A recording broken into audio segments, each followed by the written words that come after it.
dagaalka aldeena hal la joojiyana waxa weeye istaagi maayo muuse waxaan ku leeyahay maamulkaagu nabadna waa ku baaqaya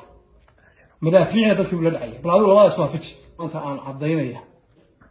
in la ascaanood waxa weeye saddexdii shay ugu dambeeyay oo maanta dagaal ka soconayo dagaalkaas oo runtii dagaal aan wax allaaliyo wax shacabka reer ascaanood loo reebtay aan jirin madaafiic lagu garaacayo hubka noociisa kala duwan nooc kasta oo ay hata lagu garaacayo aan loo aabayeelin goobiga caafimaadka masaajidadii guryihii shacabka kaalmihii shidaalka iyo dhammaan adeegyadii bulshada shirkadii biyaha iyo taangiyadii intaba dhulka la dhigay madaafiicda iyo hoobayaashaasna waxaa soo tuuraya oo dadka sidaa u gelaya oo duulaanka ku haya waa maamulka Somaliland wey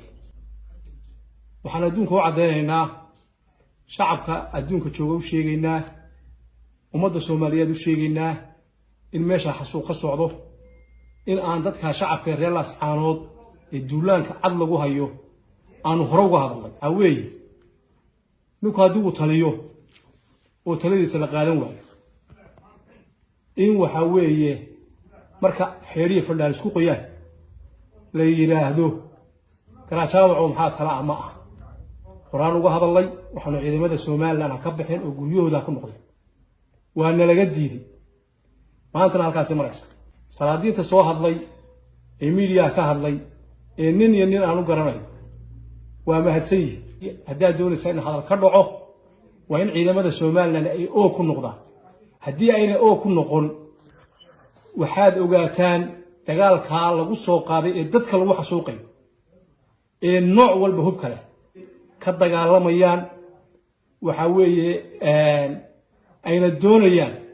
in deegaankooda iyo dalkooda aan loogu talin ninna ma ogola gurigiisa in lagu taliyo waxaan maanta idin leeyahay haddii la doonayo dadkaasi inay wada noolaadaan haddii la doonayo dadkaasi inay daris ahaadaan haddii la doonayo dadkaasi in wanaag iyo sharaftii ay isu ahaan jireen ay ka dhaxayso haddii la doonayo abtinimadan iyo ehelnimadan jirtay haddeena jirta la doonayo waa in ciidamadaasi ay oo ku noqdaan dagaalka aldeena hal la joojiyana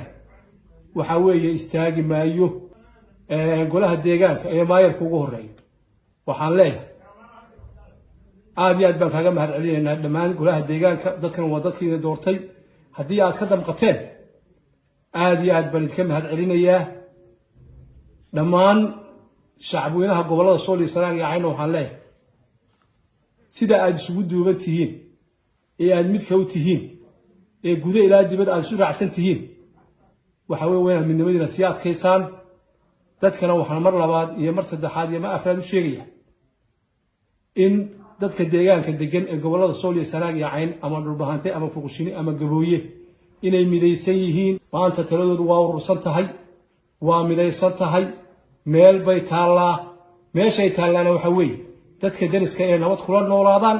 deegaankooda iyo dalkoodana ay u madax banaanaadaan u taliyaan waxaan leeyahay musabixi wuxuu yiri baaq nabadeed ninba hadda koor wuxuu yiri war ilaahay ha laga boqo walaal wala taagtaagaya waxaan ku leeyahay maamulkaagu nabadna waa ku baaqaya madaafiicna dadkii ula dhacay bal adigu labadaas waa fiji